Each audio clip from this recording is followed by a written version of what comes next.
തെറ്റുകൾ തിരുത്താനുള്ളതാണ്. തെറ്റുകൾ തിരുത്താതെ മുന്നോട്ട് പോകുമ്പോഴാണ് തിരിച്ചടികൾ ഉണ്ടാകുന്നത്. കേരളത്തിലെ CPM ഇന്ന് തെറ്റുതിരുത്തൽ പ്രക്രിയയിലാണ്. ആ തെറ്റുതിരുത്തൽ എങ്ങനെ, എവിടെ നിന്ന് തുടങ്ങണം എന്നതിനെക്കുറിച്ചുള്ള ചർച്ചയിലാണ് പാർട്ടി. വിഭാഗീയതയുടെ ഇരകളാക്കപ്പെട്ട ഒരുപാട് പേരുണ്ട് CPMൽ.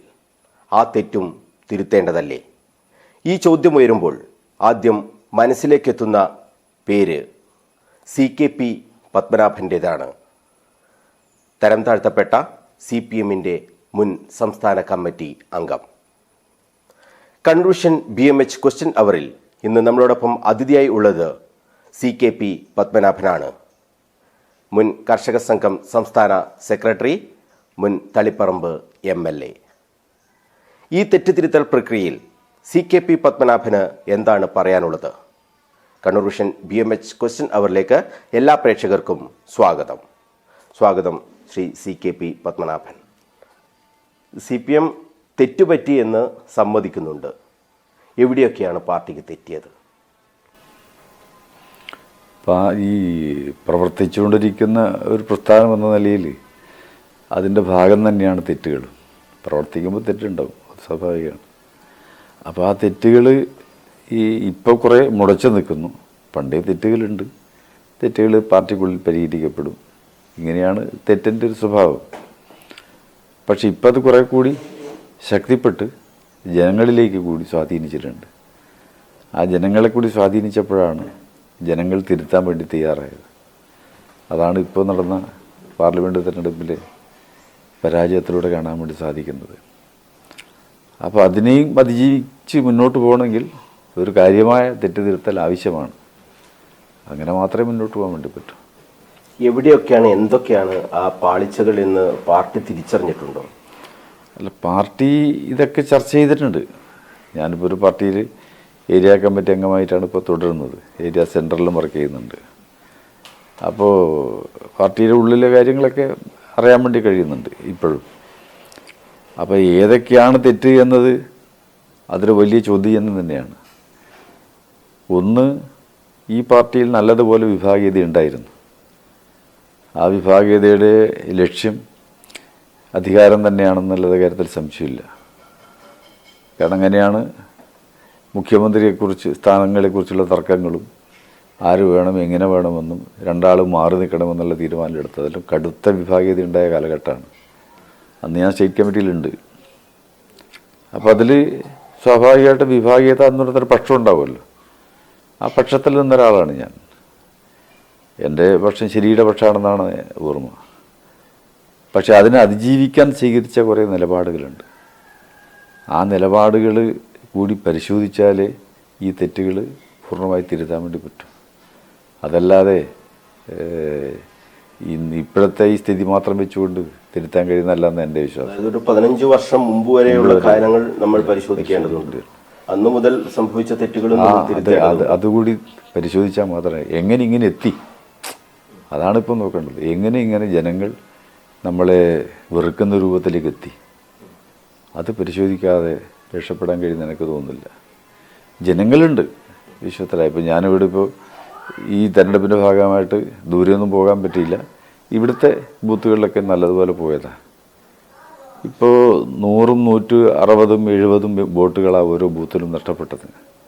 അതാരാണെന്ന് കണ്ടെത്താൻ കഴിയുന്നില്ല. അതിൽ പാർട്ടി പറയുന്ന ചില കാര്യമുണ്ട്, ബഹുജനങ്ങളായിട്ടുള്ള ബന്ധത്തിൽ കുറവാണെന്ന്. പക്ഷെ ഇവിടെ ഒരു ബന്ധത്തിൻ്റെ കുറവും പറയാൻ പറ്റില്ല. ഏത് വിഷയമുണ്ടെങ്കിലും ആ വീട്ടിൽ ഓടിയെത്തുന്ന പറയുക ഇവിടുത്തെ പ്രവർത്തകന്മാർ. പ്രത്യേകിച്ചും നമ്മുടെ ഇപ്പോൾ പറഞ്ഞില്ലേ, നമ്മുടെ ചാനൽകാരൻ, വനവരത്ത് ബ്രാഞ്ച് സെക്രട്ടറി, പിന്നെ അപ്പോൾ എല്ലാ കാര്യങ്ങളും ഓടിയെത്തും. മാത്രമല്ല ഇവിടുത്തെ എല്ലാ വോട്ടർമാരെയും കണ്ടുവന്ന് ഞാൻ പരിശോധിച്ചിരുന്നു. എല്ലാ വോട്ടർമാരെയും കണ്ടിട്ടുണ്ട്. 10 വോട്ടർമാരൊക്കെ ഒരു സ്ക്വാഡ് എന്ന രൂപത്തിൽ ഉണ്ടാക്കിയിട്ടുണ്ട്. ഇതൊക്കെ ചെയ്തിട്ടുണ്ട്. അപ്പോൾ വോട്ടർമാരെ കാണാത്ത കൊണ്ടാണെന്ന് പറയാൻ പറ്റില്ല. വോട്ടർമാരുടെ മനസ്സറിയാൻ കഴിഞ്ഞില്ല, അതൊരു സത്യമാണ്. അതെങ്ങനെ ഇപ്പോൾ നമുക്ക് തുറന്നു നോക്കാൻ കഴിയില്ലല്ലോ. അപ്പോൾ ഈ 165 ആരാണെന്ന് പരിശോധിക്കാൻ വേണ്ടി ഓരോരാളെയും തൊട്ട് നോക്കി കണ്ടെത്താൻ കഴിയുന്നില്ല. അങ്ങനെ ഒരു വിഷയത്തിലിപ്പം പാർട്ടി കിടക്കുന്നത്. വലിയ പ്രതിസന്ധി തന്നെ. വലിയ പ്രതിസന്ധിയാണത്. ഈ കുഞ്ഞിമംഗലം പോലുള്ള ഈ പ്രദേശം, ഈ കുഞ്ഞിമംഗലം പോലുള്ള പ്രദേശം എന്ന് പറയുമ്പോൾ CPM-ന്റെ ഏറ്റവും ഉരുക്കുകോട്ട എന്ന് തന്നെ നമുക്ക് അതിൽ ഈ റെയിലിന്റെ പ്രത്യേകിച്ചിട്ട് അവിടെ പോലും വോട്ട് ഇങ്ങനെ പോകുന്നത് ആരാണെന്ന് കണ്ടെത്താൻ കഴിയുന്നില്ല. CPM-ന് വല്ലാത്തൊരവസ്ഥയല്ലേ ഇത്? വല്ലാത്തൊരവസ്ഥയാണ്. അതാണ് ഞാൻ പറഞ്ഞത്. അപ്പം അങ്ങനെ എന്തുകൊണ്ട് ജനങ്ങൾ നമ്മളെ ഈ രൂപത്തിൽ അല്ലെങ്കിൽ വോട്ട് ചെയ്യാൻ വേണ്ടി പോകുമ്പോഴും ഈ വോട്ടർമാരെ മുഴുവൻ നമ്മൾ കാണുന്നുണ്ട്. വോട്ട് ചെയ്യാൻ പോകുമ്പോഴും സ്കൂളിൻ്റെ മുമ്പിൽ തന്നെ ഇവിടെ വലിയ നിയന്ത്രണമൊന്നുമില്ല, അവിടെ മുമ്പിൽ തന്നെ ഇരിക്കും. ഓരോ വോട്ടർമാർ പോകുമ്പോഴും സ്ലിപ്പ് കൊടുത്തും കാര്യങ്ങളെല്ലാം പോയി വളരെ ഇതായി സന്ദേശത്ത് പോയവരാണ്. ആ പോയവരാണ് ഈ കെടുതി ചെയ്തവർ. അതെന്തിനെന്നുള്ളതാണ്. അത് ഈ ദേശീയ രാഷ്ട്രീയം മാത്രം ചിന്തിച്ചിട്ടാകുമോ? അതായത് BJP എന്ന വിപത്തിനെതിരെ ഒരു വോട്ട് എന്നുള്ള രീതിയിൽ മാത്രം നമുക്കങ്ങനെ കാണാൻ കഴിയും? അല്ല, പക്ഷെ ആ വോട്ട് BJP-ക്കല്ലേ പോകുന്നു? അതല്ലേ ഇതിൽ BJP-ക്ക് പോയല്ലോ വോട്ട്, UDF-ന് പോയല്ലോ വോട്ട്. അതാണ് ഇതിൽ അത്ഭുതകരമായി തോന്നുന്നത്. അപ്പോൾ അവിടെ ഒരു CPM വിരുദ്ധ മനോഭാവം അവിടെ ഉണ്ടായി. അതിലെന്താണ് ആ മനോഭാവത്തിന് കാരണം? അതിൽ ഈ ചാനലുകളൊക്കെ വഹിക്കുന്ന ഒരു പങ്കുണ്ട്, സത്യമാണ്. കുറേ വിഷയങ്ങൾ അവരെടുത്തിട്ട് സ്ഥിരമായിട്ട് ചർച്ച ചെയ്യും. TV ഇല്ലാത്തൊരു വീട് ഇപ്പോൾ ഈ ഭാഗത്തില്ല. ചാനൽ കാണുന്നുണ്ടോ എന്നല്ല ഇപ്പം എനിക്ക് ഉറപ്പിച്ച് പറയാൻ കഴിയില്ല. പക്ഷേ ഇതെല്ലാം വന്നിട്ടും ഇത് അവരെ സ്വാധീനിക്കുന്നുണ്ട്. ഇതാണ്. പത്രം ഇപ്പം എല്ലാ വീട്ടിലും ഉണ്ട്. പക്ഷെ പത്രമൊന്നും വായനയെല്ലാം അതിൻ്റെ ഒരു കഥയാണ്.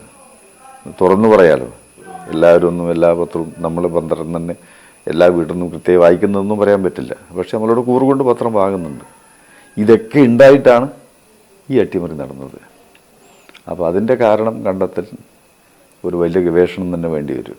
ഇത് ഇപ്പോൾ ഈ കമ്മിറ്റികളിൽ, മുകൾത്തട്ടിലുള്ള കമ്മിറ്റികളിലൊക്കെ താഴെത്തട്ടിലുള്ള നേതാക്കളെയാണ്. അവർ ജനങ്ങളുമായുള്ള ബന്ധം, അവർക്ക് പണ്ടത്തെ പോലുള്ള ഒരു ആത്മബന്ധം നഷ്ടപ്പെട്ടു എന്നുള്ള രീതിയിൽ ബ്രാഞ്ച് തലം മുതൽ അത്തരത്തിലുള്ള ഒരു തിരുത്തൽ വേണം എന്ന് സംസ്ഥാന കമ്മിറ്റിയിലൊക്കെ പറയുന്നു. പക്ഷേ സംസ്ഥാന നേതാക്കളുടെ, അതായത് നമ്മുടെ ഏറ്റവും പ്രധാനപ്പെട്ട നേതാക്കളുടെ അവരുടെ ഇടപെടൽ, അത് വലിയ തോതിലുള്ള ഇത്രയും അകൽച്ചക്കൊക്കെ കാരണമായിട്ടുണ്ട് എന്നുള്ള വിമർശനങ്ങളൊക്കെ വരികയാണ്. സ്വാഭാവികമായും നമ്മളത് പരിശോധിക്കുമ്പോൾ അത് ശരി എന്ന് പറയേണ്ടി വരില്ലേ? അല്ല, പാർട്ടിയെ നോക്കിക്കാണുമെന്ന് പറയുന്നത് പാർട്ടിയുടെ കുടിമരം നോക്കിയിട്ടോ പാർട്ടിയുടെ ഏതെങ്കിലും നോക്കിയിട്ടോ അല്ല, ലീഡർഷിപ്പിനെ നോക്കിയിട്ട് തന്നെയാണ്. ഉദാഹരണത്തിന് 64 പാർട്ടി പിളരുമ്പോൾ ലീഡർഷിപ്പ് എന്ന് പറയുന്നത് ഭൂരിപക്ഷം മറുഭാഗത്തായിരുന്നു. പക്ഷേ ഭാഗത്തായിരുന്നു. പക്ഷെ ജനങ്ങൾ ഭൂരിപക്ഷം ഇപ്പറായിരുന്നു.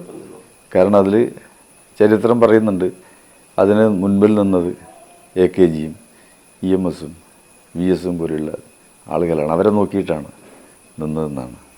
അപ്പം ലീഡർഷിപ്പിൻ്റെ സ്ഥിരം ജനങ്ങൾ നോക്കുന്നുണ്ട്.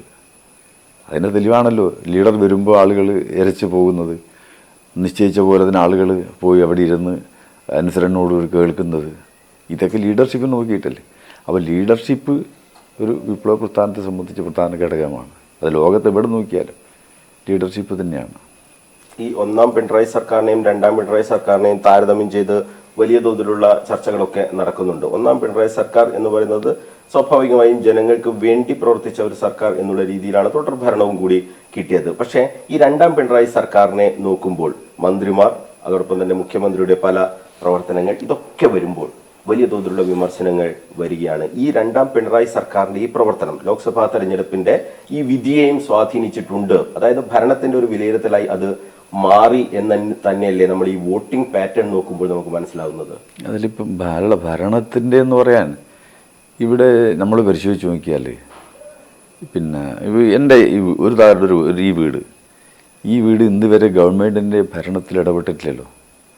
ഭരണത്തെ ഒരു തരത്തിൽ നോക്കി കാണുന്നില്ലല്ലോ.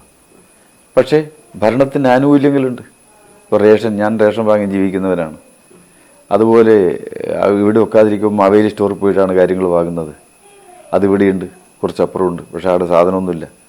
ഇതാണ് പെൻഷൻ. ഇപ്പോൾ ഇവിടെ ഈ പറയുന്ന ക്ഷേമ പെൻഷനൊന്നും ഇവിടെ ഈ വീട്ടിലാർക്കും ഇല്ല. എൻ്റെ അമ്മ കർഷകത്തൊഴിലാളിയായിരുന്നു, അമ്മ മരിച്ചുപോയി. അവിടെ ആ പെൻഷനും നിന്നു.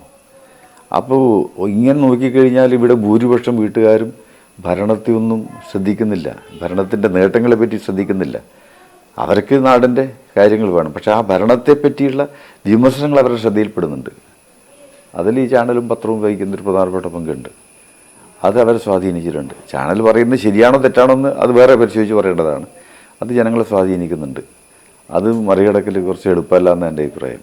അതിന് പ്രാക്ടിക്കലായിട്ട് മാത്രമേ അവർക്ക് മറുപടി കൊടുക്കാൻ വേണ്ടി പറ്റൂ. ജനങ്ങളെ പഠിപ്പിക്കണം ഇന്ന രൂപത്തിൽ ഞങ്ങൾ മാറ്റം സംഭവിച്ചിരിക്കുന്നുവെന്ന്. ഇപ്പോൾ ഉദാഹരണത്തിന് 57 ഗവൺമെൻറ്റിനെ കുറിച്ച് കൃഷ്ണഗിരിയുടെ ലേഖനമുണ്ട്, എടുക്കേണ്ടത് ഞാൻ എടുത്തു വെച്ചിട്ടുണ്ട്. അപ്പോൾ അന്ന് ഇതുപോലെ സാമ്പത്തിക പ്രതിസന്ധി ഉണ്ടായിരുന്നു.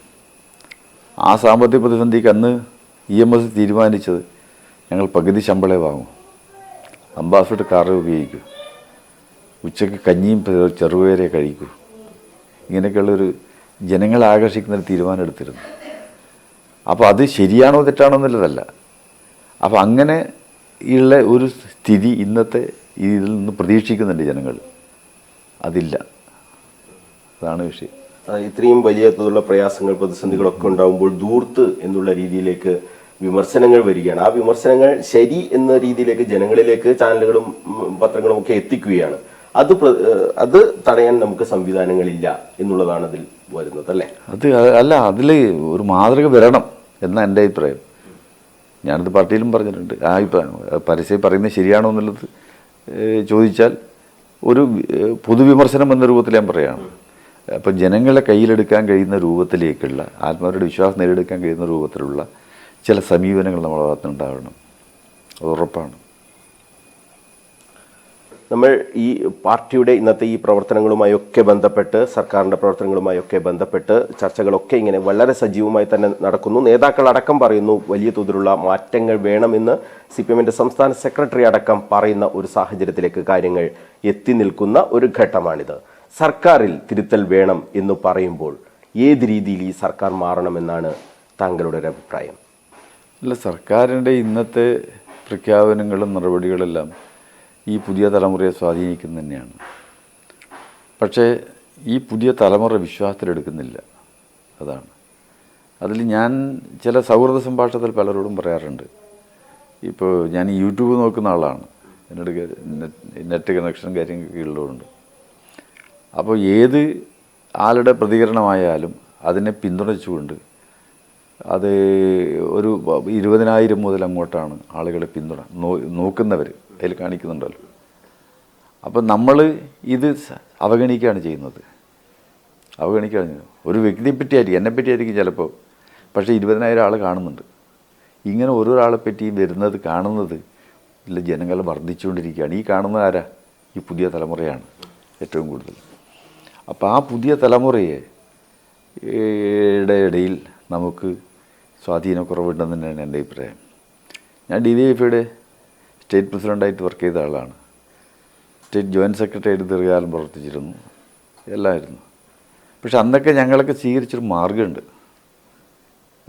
അത് ഞാൻ കർഷക സംഘത്തിലും പിന്തുടർന്നിരുന്നു.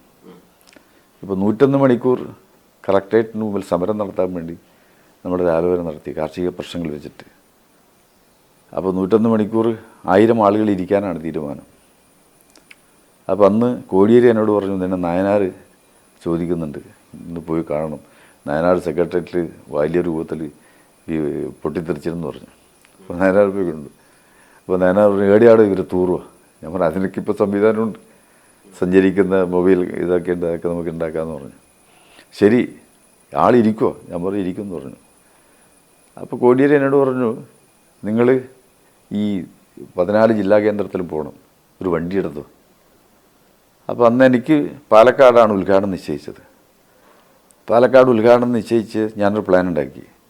ഈ 101 മണിക്കൂർ ഈ 14 സമര കേന്ദ്രത്തിലും എത്താൻ വേണ്ടി വാഹനം എടുക്കാതെ പോകണം, ബസ്സും ട്രെയിനും ഉപയോഗിച്ച് യാത്ര ചെയ്യും. ഇതല്ല അപ്പോൾ രാവിലത്തെ കുളി ഒരു ദിവസം ഞാൻ ഒഴിവാക്കി. അപ്പോൾ അങ്ങനെ യാത്ര ചെയ്ത് 101-ാമത്തെ മണിക്കൂറിൽ കണ്ണൂർ കളക്ടറേറ്റിന് മുമ്പിൽ കാസർഗോഡും കഴിഞ്ഞെത്തി, തീർന്ന്. അപ്പോൾ അത് കഴിഞ്ഞ് സംസ്ഥാന കമ്മിറ്റിയിൽ ഞാൻ ഈ റിപ്പോർട്ട് വെച്ചു. ഞാനൊരു വാഹനം എടുക്കാണ്ടാണ് പോയത്, ബസ്സിന് ഉപയോഗിച്ചിന്, ട്രെയിൻ ഉപയോഗിച്ചിന്, അങ്ങനെ ആയിട്ടാണ് പോയതെന്ന് പറഞ്ഞു. അപ്പോൾ കോടിയേരിനെ അഭിനന്ദിച്ച്, ഇതൊരു മാതൃകയാണെന്ന് പറഞ്ഞിട്ട്, എനിക്കെന്ന് വേണമെങ്കിൽ വാഹനം എടുത്ത് വൗച്ചർ എഴുതി കൊടുത്താൽ മതി. അപ്പോൾ ഇങ്ങനെ സ്വയം ഓരോ പ്രവർത്തകന്മാരും പ്രവർത്തനത്തിൽ ഇങ്ങനെ ഒരു ലാളിത്യവും ഇങ്ങനെ ഒരു മാതൃകയും കാണിക്കണം എന്നാണ് എൻ്റെ അഭിപ്രായം. ഞാൻ വലിയ മാതൃകയാണെന്ന അർത്ഥത്തിലല്ല, അതാണ് ചെലവ് ചുരുക്കലിൻ്റെ മാർഗം. പണത്തെ നമ്മൾ നിയന്ത്രിച്ച് കൊണ്ടുപോകണം. അങ്ങനെ ചെയ്ത ഒരാളാണ് ഞാൻ. ഈ ലോക്സഭാ തെരഞ്ഞെടുപ്പിന്റെ സമയത്താണ് ഈ നവകേരള സദസ്സ് നടന്നത്. അതിന് വലിയൊരു ആഡംബര ബസ്സൊക്കെ വരുന്നു. ഇതൊക്കെ വലിയ തോതിലുള്ള ചർച്ചയാവുന്നു. ഇതൊക്കെ സ്വാധീനിച്ചിട്ടുണ്ടാകില്ലേ ആളുകളെ? അല്ല, അതിൽ പഴയങ്ങാടി നവകേരള സദസ്സ് വന്ന് കഴിഞ്ഞ ഉടനെ ഞാൻ സഹാക്കളോട് ചോദിച്ചു എങ്ങനെയാണ്, എനിക്കത് പോകാൻ കഴിഞ്ഞിട്ടില്ല ഈ ക്ഷീണം കൊണ്ട്. അപ്പോൾ ഞാൻ പറഞ്ഞു എനിക്ക് ആൾക്കൂട്ടത്തിൽ അങ്ങനെ ഇരിക്കാൻ പറ്റില്ല. ഡോക്ടറിനോട് പറഞ്ഞു ആൾക്കൂട്ടത്തിൽ അകന്ന് നിൽക്കണമെന്ന്. അപ്പോൾ അകന്ന് നിൽക്കണമെന്ന് പറഞ്ഞുകൊണ്ട് ഞാൻ പറഞ്ഞു ഞാൻ വരുന്നില്ല, നിങ്ങൾക്ക് പ്രത്യേക സീറ്റല്ല. ഞാൻ പറഞ്ഞു ഞാൻ വരുന്നില്ല എന്ന് പറഞ്ഞു. വന്ന ഉടനെ ഞാൻ ചോദിച്ചു. ഇപ്പോൾ പറഞ്ഞു ഈ വോട്ടൊക്കെ കിട്ടിയിരുന്നെങ്കിൽ നമ്മൾ അത്ഭുതകരമായി മുന്നോട്ട് പോയി കളിയെന്ന് പറഞ്ഞു. ഞാൻ പറഞ്ഞു അതിലാരാ പങ്കെടുത്തത്? ഗവൺമെൻറ് മെഷീനറി ഉപയോഗിച്ചിട്ടാണ്. കുടുംബശ്രീ പഴയങ്ങാടി മാടായിലെയും മാട്ടൂലെയും കുടുംബശ്രീക്കാർ മുഴുവൻ വന്നല്ലോ. ആ കുടുംബശ്രീക്കാരാരാ? അത് വോട്ടാക്കി കണക്കാക്കുന്നതാണ് തെറ്റ്. പക്ഷേ ആ ജനങ്ങളിലേക്ക് നമുക്ക് സന്ദേശം എത്തിക്കാൻ കഴിഞ്ഞിട്ടുണ്ടാവും. അവർ സ്വാധീനിച്ചു എന്നുള്ള കാര്യം വേറെ. അപ്പോൾ അന്ന് പങ്കെടുത്ത ജനങ്ങളാകെ തന്നെ കണ്ട് നമ്മൾ ഒരു അത്ഭുതപ്പെട്ടിട്ടുണ്ടെങ്കിൽ അത് തെറ്റായ വിലയിരുത്തലാണ്. ഭരണത്തെ ഉപയോഗപ്പെടുത്തിക്കൊണ്ടുള്ള പങ്കാളിത്തമാണ്. ഉദ്യോഗസ്ഥന്മാർ പങ്കെടുത്തല്ലോ, ജീവനക്കാർ പങ്കെടുത്തല്ലോ, കുട്ടികൾ പങ്കെടുത്തല്ലോ, കുടുംബശ്രീ പങ്കെടുത്തല്ലോ. ഇതെല്ലാം നമ്മൾ CPM-ൻ്റെതല്ലല്ലോ, അല്ലെങ്കിൽ ഇടതുപക്ഷത്തിൻ്റെതല്ലല്ലോ. അപ്പോൾ അതാണ് ആ പങ്കാളിത്തത്തിൻ്റെ പാർട്ടി തിരിച്ചല്ല. എന്നോട് അന്ന് വന്ന സഹാക്കൾ പറഞ്ഞു ഇത് അത്ഭുതകരമായ. ഞാൻ പറഞ്ഞു ഇത് കണക്കിലെടുത്തോളണം. നമ്മുടെ പാർട്ടി ഇവിടുന്ന് പോയതെല്ലാം നമുക്കറിയാലോ. അവരൊന്നും നമുക്ക് വോട്ട് ചെയ്യുന്ന വളരെ എല്ലാം പോയിട്ടുണ്ട്, കണ്ടിട്ടുണ്ട്. ഈ നവകേരള സദസ്സ് പാർട്ടി ആയിരുന്നു ചെയ്യേണ്ടിരുന്നത്. ശരിക്കും പാർട്ടി അതായിരുന്നു വേണ്ടത്. പാർട്ടിയായിരുന്നു. പക്ഷേ അതിനു മുമ്പേ ഗോവിന്ദ മാഷ് ജാഥ നയിച്ചു, പാർട്ടിയുടെ ജാഥ നയിച്ചു. ആ ജാഥ എത്രത്തോളം എഫക്റ്റീവ് എന്നുള്ളത് പാർട്ടിയാണ് വിലയിരുത്തേണ്ടത്, ഞാനല്ല വിലയിരുത്തേണ്ടത്. അപ്പോൾ അത് ജാഥ നയിച്ചിട്ടുണ്ട്. പക്ഷെ ഇതൊന്നും അല്ല വിഷയം. വിഷയം എന്ന് പറയുന്നത് ഈ തിരമാലകൾ പോലെയുള്ള ആക്രമണമാണ് പാർട്ടിക്ക് നേരെ വരുന്നത്. അതിനെ തടുക്കാൻ വേണ്ടിയിട്ട് ഈ മൺതിട്ട കൊണ്ടൊന്നും സാധിച്ചിട്ടില്ല. നമുക്ക് അതിജീവിക്കാൻ കഴിഞ്ഞിട്ടില്ല, അതാ സത്യം. അത് ഇത്രയും ആക്രമണം വരാനുണ്ടായ കാരണം എന്താണെന്നാണ് സംശയം? അല്ല, ആ കാരണങ്ങൾ വസ്തുതാപരമായി ഒന്നും ഇപ്പോൾ തെളിയിക്കപ്പെട്ടിട്ടില്ല. പക്ഷേ അതിൻ്റേതായ ഒരു വിശ്വാസം ജനങ്ങളുടെ ഇടയിൽ സ്വാധീനിച്ചിട്ടുണ്ട് ഇങ്ങനെയാണ് എന്നത്. അതൊരു സത്യമാണ്. അതൊന്നും ഇനി ആരും മറച്ചു വെച്ചിട്ടും കാര്യമില്ല. ഏത് പറയുന്നവനെ പിടിച്ചിട്ട് എന്തെങ്കിലും ചെയ്തിട്ടും കാര്യമില്ല. അതൊരു സത്യമാണ്. പക്ഷെ ആ വസ്തുത കണ്ടെത്തണം. അതാണ് ഈ നവകേരള സദസ്സ് ഇപ്പോൾ പഴയങ്ങാടിയിലൊക്കെ എത്തിയപ്പോഴാണ് ആക്രമണം നടക്കുകയാണ്. അതിന് കല്ലേറ് സ്വാഭാവികമായും കരിങ്കൊടി പ്രതിഷേധമൊക്കെ നടത്തുമ്പോൾ അവരെ നേരിടുകയാണ്. അതൊരു രക്ഷാപ്രവർത്തനമായി പിന്നീട് ഒരു മുഖ്യമന്ത്രി തന്നെ പറയുകയാണ്. അതൊക്കെ ഏത് രീതിയിലാണ് ബാധിച്ചിട്ടുണ്ടാകാൻ സാധ്യത? പക്ഷെ അത് ഈ പാർട്ടി പ്രവർത്തകന്മാർക്കിടയിൽ തന്നെ അത് വിശ്വാസത്തിലെടുത്തിട്ടില്ല. പരിഹാസമായിട്ടാണ് തോന്നിയത്. ഇങ്ങനെ വേണ്ടായിരുന്നു. അതിന് മുഖ്യമന്ത്രി പറഞ്ഞാലും പാർട്ടി പ്രവർത്തകന്മാർക്കിടയിൽ കടുത്ത വിമർശനം അതിലുണ്ട്. അങ്ങനെ വേണ്ടായിരുന്നു. പിന്നെ ഇത്രയും ജനങ്ങൾ പങ്കെടുത്ത ഒരു സ്ഥലത്ത് 10,000-കണക്കിന് 10,000-25,000 ജനങ്ങൾ പങ്കെടുത്ത സ്ഥലത്താണ് ഇവർ 4-5 ആൾ വന്നിട്ട് പ്രതിഷേധം ഉണ്ടാക്കിയത്. അത് അങ്ങേയറ്റം പണ്ട് കണ്ണൂർ കരുണാകരൻ്റെ കാലഘട്ടത്തിൽ ഒരു പരിപാടി സംഘടിപ്പിച്ചിരുന്നു. അന്ന് സുകുമാർ അഴീക്കോടാണ് മുഖ്യ പ്രാസംഗികൻ. അപ്പം അന്ന് കളക്ട്രേറ്റിൻ്റെ തൊട്ടിപ്പുറത്ത് കളക്ട്രേറ്റ് മൈതാനിയിൽ ബന്ദോബസ്താക്കിയ നല്ല രൂപത്തിലുള്ള സമ്മേളനമായിരുന്നു അത്. കോൺഗ്രസിൻ്റെ UDF-ൻ്റെ മുഖ്യമന്ത്രിയുടെ ഗവൺമെൻറ്റിൻ്റെ. അപ്പോൾ അന്ന് അവിടെ കരിങ്കൊടി കാണിക്കാൻ വേണ്ടി തീരുമാനിച്ചു. ഞങ്ങൾ അന്ന് DYFയുടെ ജില്ലാ ഭാരവാഹി, KSDFൻ്റെ ജില്ലാ ഭാരവാഹിയാണ് ഞാൻ. അപ്പോൾ അന്ന് ആണ് സുകുമാർ അഴീക്കോട് ചരിത്രപ്രസിദ്ധമായ പ്രസംഗം, യാഗം കലക്കാൻ വന്ന അസുരന്മാരാണ്. നമ്മളെല്ലാം അടിച്ചു. നമ്മളൊക്കെ പിന്നെ പുറത്തേക്ക് എങ്ങനെല്ലാം ഊർന്ന് ഓടി രക്ഷപ്പെട്ടതാണ്. ഗവൺമെൻറ് ഹൈസ്കൂളിൻ്റെ അങ്ങോട്ടാണ് ഞാൻ ഓടിയെന്ന് സത്യം പറഞ്ഞാൽ. അപ്പോൾ പൊരിഞ്ഞടിയായിരുന്നു. മഫ്തിയിലുള്ള ആളുകളായിരുന്നു അതിലുണ്ടായിരുന്നത്. അപ്പോൾ ആ യാഗം കലക്കാവുന്ന അസുരന്മാരാണെന്ന് പറഞ്ഞ് അതേ തിരിച്ച് പറയേണ്ട കാലഘട്ടം ഈ ഘട്ടം. ഇത്രയും വലിയൊരു പരിപാടിയുടെ സ്ഥലത്ത് ഇങ്ങനൊരു പ്രതിഷേധത്തിന് അവർ തിരഞ്ഞെടുക്കാൻ പാടില്ലായിരുന്നു. അത് ബുദ്ധിശൂന്യമാണത്. പക്ഷെ അവർ അതിൽ വിജയിക്കുകയല്ലേ ചെയ്തത്? ഇതിന്റെ ഒരു ഫോക്കസ് മാറ്റാൻ അവർക്ക് കഴിഞ്ഞല്ലോ. അല്ല, ഇവിടും തുടങ്ങിയതാണ്, അത് തിരുവനന്തപുരം വരെ എത്തി. അതാണ് അത് ഈ പഴയങ്ങാടിയിൽ നിന്ന് അവരെ അവഗണിച്ച് വിട്ടിരുന്നുവെങ്കിൽ ഇത്തരത്തിലുള്ള പ്രശ്നങ്ങൾ ഉണ്ടാകും. അതിലൊക്കെ ചില ശരിയായ സമീപനങ്ങൾ എടുത്തു പോകണം. എല്ലാറ്റിനെയൊന്നും ഇപ്പം അമേരിക്കൻ മുൻ പ്രസിഡന്റിന് വെടിയേറ്റു, എന്തായാലും സ്വീകരിച്ച നിലപാട് കണ്ടിട്ടില്ലേ? ആ നിലപാടിൻ്റെ പ്രതിഫലനം എന്തായി? ഇപ്പോഴത്തെ മത്സരരംഗത്തിനെ പിന്മാറി. ഇനി അയാളായിട്ട് ജയിക്കാൻ ഇടവന്നാൽ ഭയമാണ് ഇനി സത്യത്തിൽ. കാരണം അയാൾക്കന്ന് തോൽവി സംഭവിച്ചപ്പോൾ രാജിവെക്കണം എന്ന് പറഞ്ഞ സന്ദർഭത്തിൽ അവിടുത്തെ പ്രധാനപ്പെട്ട ഭരണ കേന്ദ്രത്തെ ആക്രമിച്ചതാണ്. അമ്മാതിരി ഒരു ഗുണ്ട ടൈപ്പ് സംവിധാനമാണ്. അത്തരം ആക്രമണങ്ങളെ അമേരിക്കൻ പ്രസിഡന്റ് ജോ ബൈഡൻ പോലും ഭയപ്പെട്ട് നിൽക്കുന്ന ഒരു സാഹചര്യമാണ് ഉണ്ടായത്. അപ്പോൾ ഇവിടെ അങ്ങനെയല്ല, അതിനെ ന്യായീകരിക്കുന്ന ഒരു സമീപനം. ഇപ്പോൾ കമലാ ഹാരിസിനെ പ്രസിഡന്റ് സ്ഥാനാർത്ഥിയായി പ്രഖ്യാപിക്കേണ്ട അവസ്ഥയിലേക്ക് പോലും എത്തുന്ന ഒരു അവസ്ഥയായി ആ ഒരു ആക്രമണം മാറുകയാണ്. വലിയ തോതിലുള്ള പ്രതിഫലനമാണ് താങ്കൾ സൂചിപ്പിച്ചത്. വളരെ അതാണ് നമ്മൾ കാണേണ്ടത്. വെടിവെപ്പാണ് നടന്നത്.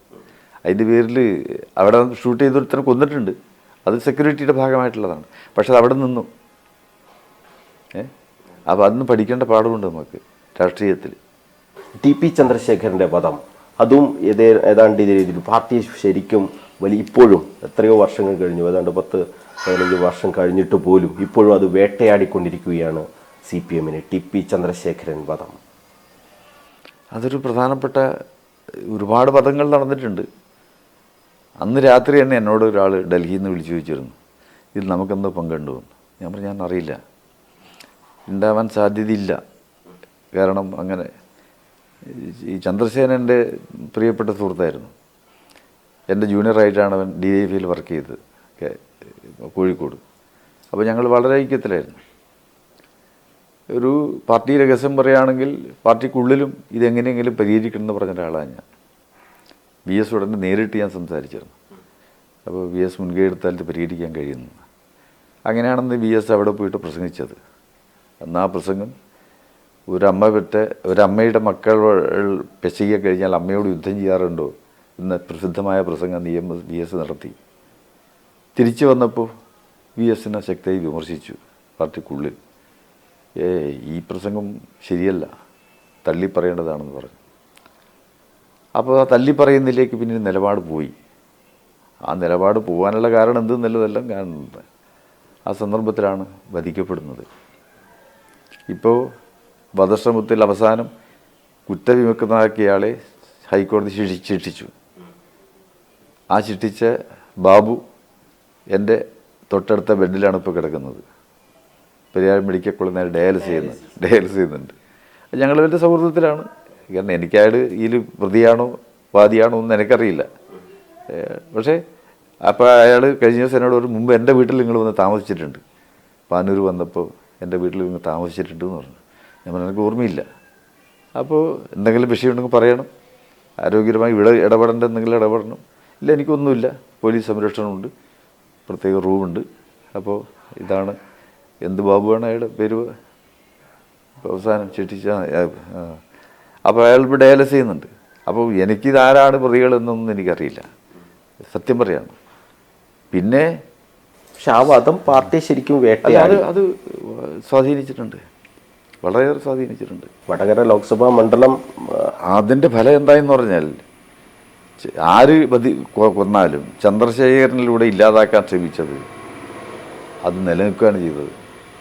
ഇപ്പം ഇന്നലെ മാധവട്ടം മരിച്ചു. എൻ്റെ പ്രിയ സുഹൃത്തായിരുന്നു. ഞാൻ കർഷക സംഘത്തിൽ പ്രവർത്തിക്കുമ്പോൾ എൻ്റെ കൂടെ എത്രയോ ദിവസങ്ങളിൽ കോഴിക്കോട് മലയോര പ്രദേശങ്ങളിൽ സഞ്ചരിച്ച ഒരാളാണ് മാധവട്ടൻ. നല്ല മനുഷ്യനാണ്. മാധവേട്ടൻ്റെ മകളാണല്ലോ രമ. അപ്പോൾ മാധവേട്ടൻ ഇന്നലെ മിനിഞ്ഞാന്നേറ്റ മരിച്ചു. അപ്പോൾ രമയായിട്ടൊന്നും എനിക്കന്ന് ബന്ധമില്ല. അവർ വിദ്യാർത്ഥി രംഗത്താണ് പ്രവർത്തിച്ചിരുന്നത്. പക്ഷെ ആ രമ ഇന്ന് ഒരു ലീഡറായി മാറി. നമ്മളിന്ന് പഠിക്കേണ്ടതാണ്. TP ചന്ദ്രശേഖരനേക്കാൾ വലിയ ശക്തിയായി മാറി. അതൊരു പ്രസ്ഥാനമായി മാറി. അപ്പോൾ അത് ഒരു ആശയം രൂപപ്പെട്ട് കഴിഞ്ഞാൽ അതിനെ ഇല്ലാതാക്കാൻ കഴിയില്ല എന്നൊരു മാർക്സിയൻ തിയറിയാണ്. അതിനെ അങ്ങനെ ഇല്ലാതാക്കാൻ കഴിയില്ല, അത് നിലനിൽക്കും ഏത് രൂപത്തിലായാലും. അതിൻ്റെ പ്രത്യക്ഷമായ തെളിവാണ് ഈ സംഭവം. അപ്പോൾ ചന്ദ്രശേഖരനെ വധിച്ചതിലൂടെ എന്താണോ വധിച്ചവരാഗ്രഹിച്ചത് അത് സഫലമായില്ല. അതിന് പഠിക്കേണ്ടതുണ്ട്. അർത്ഥമല്ല വിഷയം എന്നതാണ്. അത് ഞാൻ എൻ്റെ വ്യക്തിപരമായി പറയുന്നതല്ല. അങ്ങനെ പറയാനും പാടില്ല. പാർട്ടി നിശ്ചയിച്ച് ഞാൻ എന്തും ചെയ്യാൻ ബാധ്യസ്ഥനാണ്. പക്ഷേ ഞാൻ ഇന്ന് വരെ ഒരാളെയും രാഷ്ട്രീയത്തിൽ ഈ അടിയും ഇത് വേണ്ടാന്ന് തല്ലിയ അഭിപ്രായക്കാരനാണ് ഞാൻ ഇന്ന് വരെ ഒരാളെ തല്ലിയിട്ടില്ല. പക്ഷെ എൻ്റെ പേര് ഒരുപാട് കേസ് ഉണ്ടായിട്ടുണ്ട്. ഇവിടെ ഈ വീട്ടിൽ തന്നെ വന്ന് എൻ്റെ അച്ചാച്ചനെ 80 വയസ്സായ അച്ചാച്ചനെ അറസ്റ്റ് ചെയ്ത് 1.5 മാസക്കാലമാണ് ലോക്കപ്പിലിട്ടത്, പയ്യന്നൂർ ലോക്കപ്പിൽ. എന്നോട് പിടി കൊടുക്കാൻ പാടില്ല പറഞ്ഞു. ഒരു നിസ്സാരമായ സംഭവമാണ്. അവിടെ ബി ഡി ബ്രാഞ്ചിന് മുമ്പിലുണ്ടായ ഒരു സംഘട്ടനത്തിൻ്റെ ഭാഗമായിട്ടാണ് മാസങ്ങളോളം ബി ഡി ബ്രാഞ്ച് അടച്ചിട്ടു, എല്ലാം ഇതായി. അപ്പോൾ അതിൽ ഞാൻ പ്രതിയാണ്. പക്ഷേ ഞാൻ അയാളെ തല്ലിയിട്ടില്ല, ഒരാളെയും ഞാൻ ഇന്നുവരെ തല്ലിയിട്ടില്ല. അപ്പോൾ തല്ലിയിട്ട് രാഷ്ട്രീയ പ്രവർത്തനം നടത്തണമെന്ന് പറയുന്നത് അങ്ങേയറ്റം വിഡ്ഢിത്തമാണ്. തല്ലാണ്ട് രാഷ്ട്രീയ പ്രവർത്തനം. എനിക്കിപ്പോൾ 74 വയസ്സായി.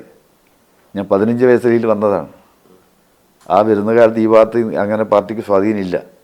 ഞങ്ങൾ 2-3 ചെറുപ്പക്കാരാണ്, അവരിപ്പോൾ ഉണ്ട്, എൻ്റെ കൂടെ തന്നെ ഉണ്ട്. ലോക്കൽ കമ്മിറ്റിയിലും ഏരിയ കമ്മിറ്റിയിലായിട്ട് നിൽക്കുന്നുണ്ട്. ഞങ്ങൾ വാസു ശങ്കർ എന്നൊക്കെ പറയുന്നത് ത്രിമൂർത്തികളെന്ന് പറഞ്ഞ പോലെ ഞങ്ങൾ അന്ന് പിന്നെ എല്ലാ രംഗത്തും ഉണ്ടാകുന്നവർ. ഇങ്ങനെ പാർട്ടി വളർന്നത്. ഒരാളി അടിച്ചിട്ടില്ല, ഈ ഭാഗത്ത് ഒരാളി അടിച്ചിട്ടില്ല. കോട്ടയാണ്. അപ്പോൾ അത് പഠിക്കേണ്ടത്. ഞാൻ അതിനെതിരാണ് എല്ലാ കാലത്തും.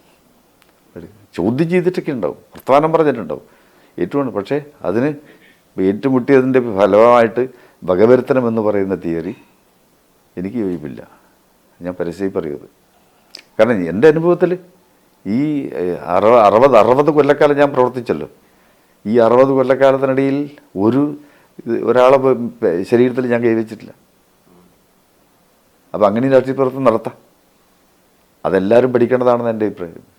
നമ്മൾ ഈ കാര്യങ്ങളൊക്കെ പറയുമ്പോൾ ഇപ്പോൾ ഏതാണ്ട് ഈ 8 വർഷമായി കണ്ണൂരിൽ രാഷ്ട്രീയ സംഘർഷങ്ങളൊക്കെ വലിയ തോതിൽ കുറഞ്ഞിട്ടുണ്ട്. പാർട്ടി നേരിട്ട് എടുത്ത ഒരു തീരുമാനം തന്നെയാണോ അത് ഇത്തരത്തിലുള്ള സംഘർഷം പാർട്ടിക്ക് ദോഷം ചെയ്യും എന്ന് പാർട്ടി ചർച്ച ചെയ്തെടുത്ത ഒരു തീരുമാനം തന്നെയാണോ?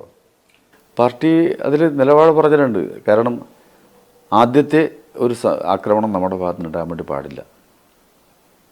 അത് കോടിയേരിയുള്ളപ്പോൾ തന്നെ തുറന്നു പറഞ്ഞ കാര്യമാണ്. VS കണ്ണൂർ വന്നപ്പോൾ പരസ്യ പ്രസംഗം ചെയ്തു, കൊലപാതകത്തിലൂടെ രാഷ്ട്രീയ പാർട്ടി വളർന്ന ചരിത്രമില്ല എന്ന്. VS കണ്ണൂർ പരസ്യ പറഞ്ഞതാണ്. അപ്പോൾ അതൊക്കെ സ്വാധീനിച്ച് ഇന്ന് വളരെയേറെ കുറഞ്ഞിട്ടുണ്ട്. എങ്കിലും ചില സംഭവങ്ങൾ ഉണ്ടാകുന്നുണ്ട്. അത് ഇപ്പം ഈ തെരഞ്ഞെടുപ്പിൻ്റെ ദിവസം ഒരു ചെറിയ സംഭവം എൻ്റെ ശ്രദ്ധയിൽപ്പെട്ടു. ഒരു അകത്തിരുന്നൊരു ഏജൻറ്റിനെ പുറത്തു നിന്ന് വന്നപ്പോൾ തല്ലിയതാണ് കേസ്. തച്ചവർ ഞാനാടിയുണ്ട്, ഒരാളോടും ആലോചിച്ചിട്ടല്ല, ഒരാളോടും പറഞ്ഞിട്ടല്ല. 2-3 കുട്ടികൾക്ക് തോന്നി ഇവനെ ഒന്ന് കൈകാര്യം ചെയ്യണമെന്ന്. അവർ ദൂരെ കൊണ്ടുപോയിട്ട് അടിച്ചു. പാർട്ടിയിൽ ആളാവുക എന്ന ലക്ഷ്യം അപ്പോൾ സംഭവം കഴിഞ്ഞു. അവരോട് പറഞ്ഞ് തെറ്റാണെങ്കിൽ ചെയ്തത്. പക്ഷേ മറ്റു കേസ് വരുമ്പോൾ ഏറ്റെടുക്കാതിരിക്കാൻ കഴിയില്ലല്ലോ. അപ്പോൾ ഇങ്ങനെ ഈ ഓരോ സ്ഥലത്തുണ്ടാവുന്നതിൻ്റെയും ഏതെങ്കിലും പ്ലാൻ ചെയ്തിട്ടൊന്നുമല്ല, ആലോചിച്ചിട്ടൊന്നുമല്ല. ആലോചിച്ചതും ഉണ്ടാവാം, പക്ഷെ ആലോചിച്ചിട്ടൊന്നുമല്ല. ഇതാണ് ഇതിൻ്റെ ഉള്ളടക്കം. ഈ TP ചന്ദ്രശേഖരൻ്റെ കാര്യത്തിൽ TP ചന്ദ്രശേഖരനെ ഇല്ലാതാക്കുക എന്നത് പാർട്ടിയിൽ ചില ആലോചനകളൊക്കെ നടന്ന വിഷയമാണോ? പാർട്ടിയിൽ ആലോചിച്ചിട്ടുണ്ടാവില്ല. പാർട്ടിയിൽ ആലോചിക്കുന്നത് ഞാനും അറിയണമല്ലോ. ഞാനും അന്ന് ജില്ലാ സെക്രട്ടേറിയറ്റിലും അതുപോലെ സ്റ്റേറ്റ് കമ്മിറ്റിയിലും ഉണ്ടല്ലോ. അതുണ്ടാവില്ല. അന്ന് ഈ TP മരിച്ച ആ ദിവസം VS അവിടെ വീട്ടിലേക്ക് പോയ സംഭവം അത് വലിയ തോതിൽ CPM വിമർശിച്ച ഒരു സംഗതിയായിരുന്നു. VSന്റെ ആ നിലപാടിനെ താങ്കൾ എങ്ങനെയാണ് കാണുന്നത്? അന്ന് ആ TP ചന്ദ്രശേഖരന്റെ വീട്ടിൽ പോയത് ശരി എന്ന് തന്നെയാണ്. അന്ന് ചാനലിലൂടെ കണ്ണിമ വെട്ടാതെ നോക്കിയിരുന്ന ഒരാളാണ് ഞാൻ. എന്തായിരിക്കും VSന്റെ നിലപാടെന്ന്. അന്ന് തിരുവനന്തപുരം തിരഞ്ഞെടുപ്പ് നടക്കുകയാണ്. ആ തിരഞ്ഞെടുപ്പ് നടക്കുന്ന പശ്ചാത്തലത്തിൽ സ്വാഭാവികമായിട്ടും ഈ കൊലപാതകത്തിൻ്റെ ഉത്തരവാദിത്തം മുഴുവൻ CPMന്റെ ചുമലിൽ ചാരി എല്ലാ പത്രങ്ങളും എല്ലാ ശത്രുക്കളും ഒന്നിച്ചു നിൽക്കുന്നൊരു ഘട്ടമാണ്. ആ ഒന്നിച്ചു നിൽക്കുന്നൊരു ഘട്ടത്തിൽ അവിടെ പോകുമ്പോൾ പാർട്ടിയെ സംബന്ധിച്ച് ഇത് ദോഷമായി തീരും, ഉറപ്പാണ്. കാരണം പോകാൻ പാടില്ല എന്ന് പറഞ്ഞിട്ടില്ല, പക്ഷേ എങ്കിലും VS പോയി. അപ്പോൾ അത് വിമർശന വിധേയമായിരുന്നു. അതിന് പിന്നെ വ്യത്യസ്ത അഭിപ്രായങ്ങളുണ്ടാവും. ചിലർ മാനുഷികപരമായിട്ട് പോയി കൂടെ എന്ന് ചോദിക്കുന്നവരുണ്ടാവും. പക്ഷേ അതിൻ്റെ പശ്ചാത്തലം എന്ന് പറയുന്നത് ഈ കൊലപാതകം നടത്തിയത് CPM ആണ് എന്ന് പരസ്യമായി തന്നെ എല്ലാവരും ചേർന്ന് ചർച്ച നടത്തിക്കൊണ്ടിരിക്കുകയാണ്. ആ ചർച്ച നടത്തുമ്പോൾ അതിനെ പ്രതിരോധിക്കലാണ് പാർട്ടി ലീഡർഷിപ്പിൻ്റെ ഉത്തരവാദിത്വം. ആരായാലും തെറ്റാട്ടെ ശരിയാട്ടെ, ഇപ്പോൾ അകത്ത് വേറെ ചർച്ച ചെയ്യാം, പുറത്ത് അത് പ്രതിരോധിക്കലാണ്. അങ്ങനെയുള്ള ഒരുപാട് സംഭവം ഉണ്ടായിട്ടുണ്ട്. ഉദാഹരണത്തിന് ഗാന്ധി മദനി വിവാദത്തിൽ പിന്നെ EMS പിന്നെ ശക്തമായി വിമർശിക്കുന്നൊരവസ്ഥ വന്നു. അപ്പോൾ അന്ന് പാർട്ടി സെക്രട്ടറി നയനാരാണ്. നയനാർ സ്റ്റേറ്റ് കമ്മിറ്റി തന്നെ രസകരമായി അവതരിപ്പിച്ചിന്. നയനാർ ബോംബെ വഴിയായിട്ടാണ് അന്ന് ഡൽഹി കേന്ദ്ര കമ്മിറ്റിക്ക് പോകുന്നു. അപ്പോൾ അവിടെ എത്തിയപ്പോൾ പത്രക്കാർ ചോദിച്ചു. അപ്പോൾ EMS പറഞ്ഞത് ശരിയാണ് എന്ന് പറഞ്ഞു. അപ്പോൾ തിരിച്ച് മദ്രാസ് വഴിയാണ് വരുന്നത്. മദ്രാസ് എത്തിയപ്പോൾ നയനാരോട് ചോദിച്ചെന്ന് EMS ചെയ്തത് തെറ്റാണെന്ന് പറഞ്ഞു. അപ്പോൾ നയനാർ പറഞ്ഞു, അതോട് രണ്ടും ഞാൻ തന്നെ പറഞ്ഞത്. അന്നേരം പാർട്ടി കേന്ദ്ര കമ്മിറ്റി വിലയിരുത്തിയിട്ടില്ല. അപ്പോൾ വിലയിരുത്തി പെശകുണ്ട്. അപ്പോൾ ഞാനത് പറഞ്ഞു. അപ്പോൾ അങ്ങനെ പറയേണ്ടവരാണ് പാർട്ടി ലീഡർഷിപ്പ്. അപ്പോൾ അതിന് കാത്തിരിക്കാതെ VS പോയതാണ് ഇതിലത്തെ പ്രശ്നം. അല്ല, VS അവിടെ പോകുമ്പോൾ അവിടെ CPM-ന് ഇതിന് ബന്ധമില്ല എന്ന ഒരു പൊതുപ്രതീതി അവിടെ സൃഷ്ടിക്കപ്പെടുകയല്ലേ ചെയ്യുക സ്വാഭാവികം. അതിൽ പല മാനങ്ങളും ഉണ്ടാവും, പക്ഷേ വിഷയം ഇതാണ്. ഇത് പാർട്ടിയുടെ മുതുകത്ത് ഇതെല്ലാവരും കൊണ്ട് ചാരുന്നു. ആ ചാരുമ്പോൾ ഞാൻ മാത്രം എടുത്ത് അത് അങ്ങോട്ട് എടുത്ത് എന്ന് പറയുന്നത് ലേശൊരു പാർട്ടിയിൽ വിഷമുണ്ടാക്കുന്ന കാര്യമാണ്. അതാണ് ഇതിൽ കാണേണ്ടത്. താങ്കൾ ഏതാണ്ട് 11-12 വർഷമായി ഏതാണ്ട് CPM-ന്റെ സംസ്ഥാന കമ്മിറ്റിയിൽ നിന്നും മാറി ഇപ്പോൾ ഏരിയ കമ്മിറ്റിയിലേക്കൊക്കെ വന്നിട്ട് അന്ന് ഉയർന്ന ആ വിഷയം, അതായത് സാമ്പത്തികമായ ക്രമക്കേടൊക്കെയാണ് താങ്കൾക്കെതിരെ ഉന്നയിക്കപ്പെട്ട ആരോപണങ്ങൾ. വലിയ പ്രയാസം ഇപ്പോഴും ഈ 10 വർഷം കഴിയുമ്പോഴും താങ്കളുടെ മനസ്സിലുണ്ടോ ആ കാര്യത്തിലൊക്കെ? നല്ല പോലെയുണ്ട്. ഞാൻ ഇന്നത്തെ ഇപ്പോൾ ഈ ഡയാലിസിസ് രോഗിയായതിൻ്റെ പിന്നിൽ മാനസിക സംഘർഷമാണ്. അത് പാർട്ടി വരുത്തി വെച്ച് തന്നെയാണ്. ഞാൻ പരസ്യം ചെയ്ത് പറയും, പാർട്ടി തന്ന സംഭാവന തന്നെയാണ്. കാരണം എൻ്റെ പേരിൽ നടപടി എടുക്കുമ്പോൾ പറഞ്ഞത് ശ്രദ്ധക്കുറവെന്നാണ്. പക്ഷെ പിന്നീട് വാർത്ത വന്നു, സാമ്പത്തികമായ ഇത് നടന്നിട്ടുണ്ട് എന്ന് വാർത്ത വന്നു. അപ്പോൾ പാർട്ടി നിഷേധിച്ചില്ല. ഞാൻ ഇരിക്കുന്ന കമ്മിറ്റിയിൽ പറഞ്ഞ ശ്രദ്ധക്കുറവെന്നാണ്. അപ്പോൾ ഞാൻ കൊടുത്ത അപ്പീലിലും അത് പറയുന്നുണ്ട്. ഈ ശ്രദ്ധക്കുറവിന് നടപടിയെടുത്തൊരവസ്ഥ ലോകത്തെവിടെയും കണ്ടുവന്നു. പ്രകാശ് കാരാട്ടോടാണ് ഞാൻ നേരിട്ട് കണ്ണൂർ ഗസ്റ്റ് ഹൗസ് ചോദിച്ചത്. നിങ്ങൾ ക്ഷമിക്ക് എന്ന് പറഞ്ഞ് എൻ്റെ പുറത്ത് തട്ടി ആശ്വസിപ്പിച്ചതാണ്. പക്ഷെ ഇന്ന് വരെ പറയാൻ പാടില്ലാത്തതാണ് എങ്കിലും ഞാൻ പറയുകയാണ്, ഈ വിഷമം കൊണ്ട് പറയുകയാണ്. ഇനിയിപ്പോൾ ഞാൻ എത്ര കാലം ജീവിക്കുമെന്ന് എനിക്കറിയില്ല. പക്ഷെ സത്യങ്ങൾ ജനങ്ങൾ അറിയണമല്ലോ. ഒരു തെറ്റും ഞാൻ ചെയ്തിട്ടില്ല. ഒരു പൈസയുടെ ക്രമക്കേട് എന്നെ പറ്റി പറയാനും പറ്റില്ല ഒരാൾക്ക്. പക്ഷെ അങ്ങനെ ഒരു പ്രതീതി വരുത്തി വെച്ചു. പക്ഷേ അതിൻ്റെ ഫലമായിട്ട് ശ്രദ്ധക്കുറവെന്ന് എന്നോട് പറഞ്ഞത്. ആ നടപടി ഇന്ന് വരെ എനിക്ക് എഴുതി തന്നിട്ടില്ല. ഞാൻ 15 തവണ അപ്പീൽ കൊടുത്തു. 15 തവണ അത് പരിഹരിച്ചില്ല. ഞാൻ ഇരിക്കുന്ന കമ്മിറ്റിയിൽ നിരവധി തവണ പറഞ്ഞു. ഒരു മറുപടി ഇന്ന് വരെ എനിക്ക് കിട്ടിയിട്ടില്ല. ഇന്ന് വരെ അതിൻ്റെ പ്രയാസം താങ്കൾക്ക് അതിൻ്റെ നല്ലതുപോലെയാണ്. ആ പ്രയാസമാണ് ഞാൻ ഈ രോഗിയാക്കിയത്. കാരണം ഇത് ഊണിലും ഉറക്കലും എപ്പോഴും വായിക്കല പണി. വായിച്ചുകൊണ്ടിരിക്കുമ്പോൾ വായിക്കൽ ഇന്നല്ല. ഞാൻ 12 ബീഡിക്ക് ഒരു തൊഴിലാളി 12 ബീഡി തരും. അപ്പോൾ അങ്ങനെ വന്നാൽ ഒരു 3 മണിക്കൂർ വായിച്ചു കൊടുത്താൽ മതി. അപ്പോൾ 700 ബീഡി കിട്ടും. അപ്പോൾ 3 മണിയാകുമ്പോൾ ഞാൻ വായനയും കഴിഞ്ഞ് ഞാൻ എൻ്റെ വർക്കിന് പോകും. അങ്ങനെ ജീവിച്ച ഒരാളാണ് ഞാൻ. അപ്പോൾ അന്ന് ഏറ്റവും കൂടുതൽ പുസ്തകം വായിച്ചത് ബീഡി കമ്പനിയിൽ വായിച്ച് ജനങ്ങളുടെ മുമ്പിൽ വായിച്ച് കേൾപ്പിക്കൽ എന്ന് എൻ്റെ തൊഴിൽ. എല്ലാവരും എന്നെ സഹായിക്കും. അങ്ങനെയാണുള്ളത്. അപ്പോൾ ആ വായന ഇപ്പം ഞാൻ തുടർന്നുകൊണ്ടിരിക്കുകയാണ്. പക്ഷെ എങ്കിൽ പോലും ഇത് എൻ്റെ മേലെ കെട്ടിയേൽപ്പിച്ച അങ്ങേയറ്റം ഈ വിഭാഗീയതയുടെ ഭാഗമായിട്ടുള്ള പ്രതികാരകരമായ നടപടിയാണെന്ന കാര്യത്തിൽ ഒരു തർക്കമില്ല. ഇത് പറഞ്ഞതിൻ്റെ പേരിൽ എൻ്റെ പേരിൽ വീണ്ടും നടപടി വന്നാലും അങ്ങനെയാണല്ലോ സാധാരണ പാർട്ടിയിൽ വരിക. അത് ഞാൻ ബോധ്യത്തോടു കൂടി തന്നെ പറയുന്നത്. നിങ്ങൾ വിളിച്ചു വരുത്തി പറഞ്ഞാൽ നിങ്ങൾ എൻ്റെ അടുക്ക് വന്ന് ചോദിച്ചപ്പോൾ ഞാൻ പറഞ്ഞതാണ്. അപ്പം ഇന്ന് വരെ എനിക്കതിന് മറുപടി കിട്ടിയിട്ടില്ല. എന്താണെന്ന് എനിക്ക് എഴുതി തരുകയും ചെയ്തിട്ടില്ല. ഇത് സത്യമാണ്. ഇത് ലോകത്തൊരു പാർട്ടിയിൽ ഒരു സഖാവിന് ഇങ്ങനെ ഒരു അവസ്ഥ ഉണ്ടായിട്ടുണ്ടാവില്ല. ഈ 26 ലക്ഷത്തോളം രൂപയുടെ തിരിമറി എന്നൊക്കെയാണ് വാർത്തകളിലൊക്കെ വന്നിരുന്നത്. കർഷക സംഘത്തിന്റെ സംസ്ഥാന കമ്മിറ്റിയുമായി ബന്ധപ്പെട്ടോ അതിന്റെ മുഖമാസികയുമായി ബന്ധപ്പെട്ട ഫണ്ട് തിരിമറി എന്നുള്ള രീതിയിൽ സ്വാഭാവികമായും ഒരു പാർട്ടിയുടെ അക്കൗണ്ട് അതിന്റെ കർഷക സംഘത്തിന്റെ സംസ്ഥാന സെക്രട്ടറി എന്നുള്ള രീതിയിൽ താങ്കൾ അതിൽ നേരിട്ട് ഇടപെടേണ്ട കാര്യമില്ല, ഇടപെട്ടിട്ടും ഉണ്ടാകില്ല. അക്കൗണ്ടന്റ് ആണ്, കാര്യങ്ങളൊക്കെ ഓഫീസുമായി ബന്ധപ്പെട്ട കാര്യങ്ങളൊക്കെയാണ് അത്. ആ അക്കൗണ്ടന്റിനുണ്ടായ ആ വീഴ്ച അത് താങ്കളുടെ മേൽ കെട്ടിവെക്കുക എന്നുള്ളത് ഒരു അജണ്ടയായി പാർട്ടി സ്വീകരിക്കുകയായിരുന്നു. അല്ല, അതാ ഞാൻ പറഞ്ഞത്, വിഭാഗീയതയുടെ ചില പ്രശ്നങ്ങളുണ്ട്. എൻ്റെ നിലപാട് ശരിയുടെ പക്ഷത്തായിരുന്നു എപ്പോഴും. ആ നിലപാട് തുറന്ന് വി എസ് അച്യുതാനന്ദന് അനുകൂലമായ നിലപാടാണ് താങ്കൾ വി എസ് അച്യുതാനന്ദൻ ഒന്നില്ലല്ല. വി എസ് അല്ലെങ്കിൽ വേറൊരു വ്യക്തിയാണ് വരും. ഗാന്ധി അല്ലെങ്കിൽ വേറൊരു ഗാന്ധി ഉണ്ടാവും, അതുറപ്പാണ്. EMS അല്ലെങ്കിൽ വേറൊരു EMS ഉണ്ടാവും, ഞാനല്ലെങ്കിൽ വേറൊരു പത്മനാഭൻ ഉണ്ടാവും, അതുറപ്പാണ്. അപ്പോൾ ഞാൻ ശരിയുടെ പക്ഷത്തായിരുന്നു.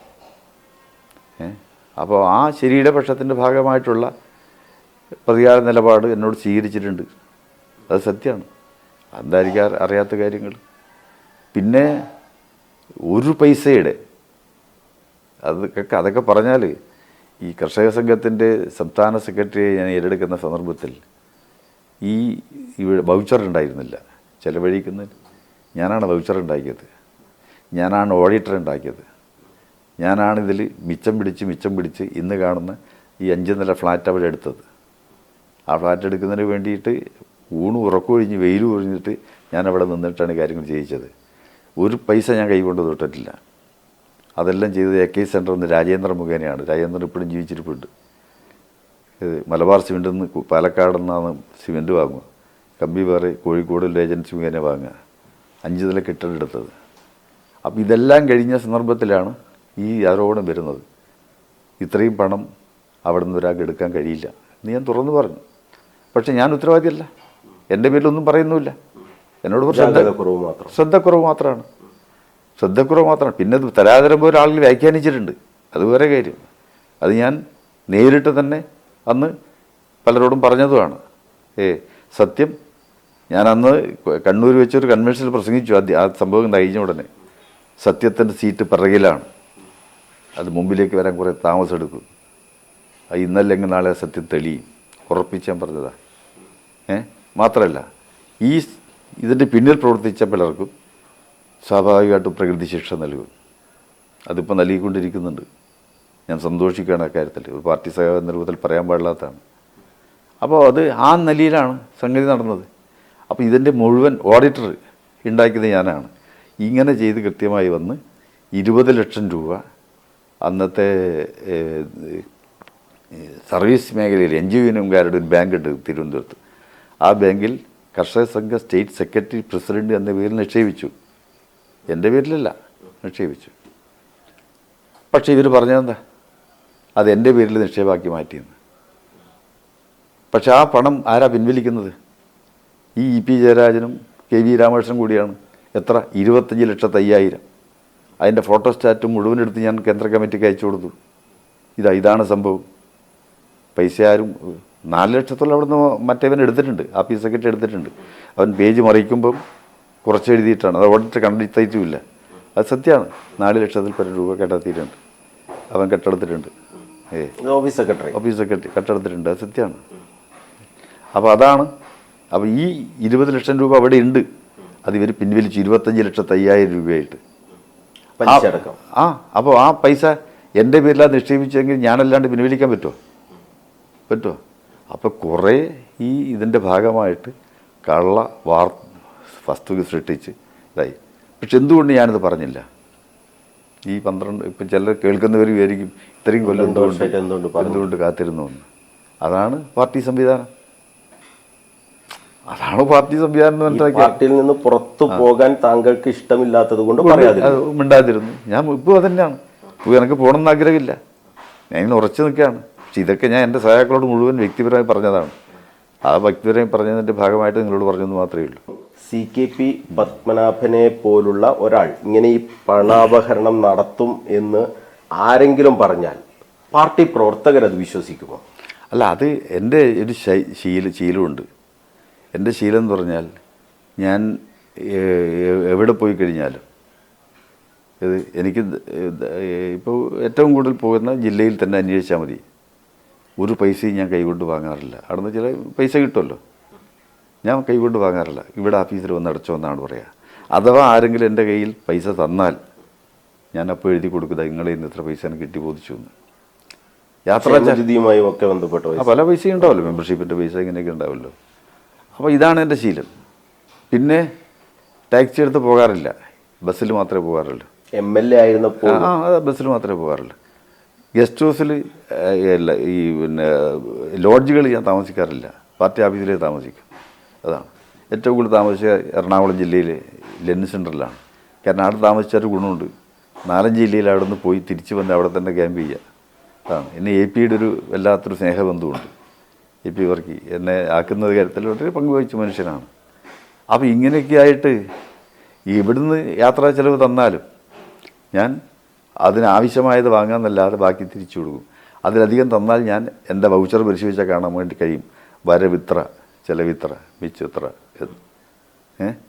അതുപോലെ തന്നെ അണാപൈയുള്ള വൗച്ചർ എൻ്റെതല്ലാതെ ഒരാളെ വൗച്ചറും നിങ്ങൾക്ക് കാണാൻ കഴിയില്ല. 18 പൈസ, 18 റുപ്യ, 25 പൈസയാണെങ്കിൽ 18, 25 എഴുതും. അങ്ങനെയാണ്. ഞാനതുകൊണ്ട് എൻ്റെ സ്ഥിതി എല്ലാവർക്കും ഇത് എൻ്റെ പാരമ്പര്യം കിട്ടിയ സ്ഥലമാണ്. CKP പത്മനാഭന്റെ സമ്പാദ്യം എന്താണെന്ന് ചോദിച്ചാൽ എന്ത് പറയുന്നു? എൻ്റെ സമ്പാദ്യം എന്ന് പറയുന്നത് ഒന്നും എൻ്റെ കയ്യിൽ അങ്ങനെയൊന്നും ഇല്ല. ഇപ്പം ഞാൻ പെൻഷൻ കൊണ്ടാണ് ജീവിക്കുന്നത്. ഞാനൊരു ഭൂസ്വത്ത് വാങ്ങാനോ ബാങ്ക് നിക്ഷേപം നടത്താനോ ഒന്നുമില്ല. ഒരു ദിവസം മകൻ ഗൾഫിൽ നിന്ന് എന്നോട് പറഞ്ഞു, അച്ഛൻ്റെ അക്കൗണ്ടിലേക്ക് ഞാൻ പൈസ അയക്കാം എന്ന്. അപ്പോൾ ഞാൻ പറഞ്ഞു, എനിക്ക് അക്കൗണ്ട് ഇല്ല. പെൻഷനായതിന് ശേഷമാണ് ട്രസ്റ്റിയിൽ അക്കൗണ്ട് വന്നത്. കാരണം അത് ട്രസ്റ്റി മുഖേന എല്ലാം കിട്ടും. അപ്പോൾ ഇല്ല, ഇതാണ് അവസ്ഥ. ഏത് ബാങ്കിൽ പോയി പരിശോധിച്ച് നോക്കിയാലും എൻ്റെ പേരിൽ ഏതെങ്കിലും രൂപത്തിലുള്ള നിക്ഷേപമോ ഏതെങ്കിലും ഭൂസ്വത്തോ ഒന്നുമില്ല. പക്ഷേ ആളുകൾ പറഞ്ഞിട്ടുണ്ട്. എൻ്റെ പ്രിയപ്പെട്ട സുഹൃത്തുണ്ടായിരുന്നു കുഞ്ഞികൃഷ്ണൻ, അവൻ ഇതുപോലെ ഡയാലിസിസ് രോഗിയായിരുന്നു, മരിച്ചുപോയി 2 കൊല്ലം മുമ്പേ. അപ്പോൾ അവൻ ഈ പല കാര്യങ്ങളിലും ഇടപെടുന്ന പറഞ്ഞാൽ ഭൂമി വാങ്ങും, അങ്ങനെയുള്ള കാര്യങ്ങളൊക്കെ ഇടപെടും. അവൻ ആദ്യത്തെ ക്രഷർ യൂണിറ്റ് തുടങ്ങി. അപ്പോൾ ഇവിടെയൊക്കെ ചിലടത്ത് ചർച്ച വന്നു, ഈ അടുത്ത് ബ്രാഞ്ച് സമയത്തിലൊക്കെ ചർച്ച വന്നു, എനിക്ക് പങ്കുണ്ടെന്ന്. അപ്പോൾ ഞാൻ പറഞ്ഞു ശരി. അപ്പോൾ ഈ കുഞ്ഞികൃഷ്ണൻ എടുത്തുകൊണ്ടാണ്. അത് കഴിഞ്ഞ് കുഞ്ഞികൃഷ്ണൻ പാണപ്പുഴ കുറച്ച് ഭൂമി എടുത്തു. അപ്പോൾ പറഞ്ഞു, പിന്നെ അത് CKP കൂടി എടുത്ത് 22 ഏക്കറയാണെന്ന് പറഞ്ഞു. എനിക്കറിയാം, ഞാൻ കുഞ്ഞികൃഷ്ണൻ എന്നോട് പറയലുണ്ട് ഇപ്പോൾ വാങ്ങുന്നതെല്ലാം.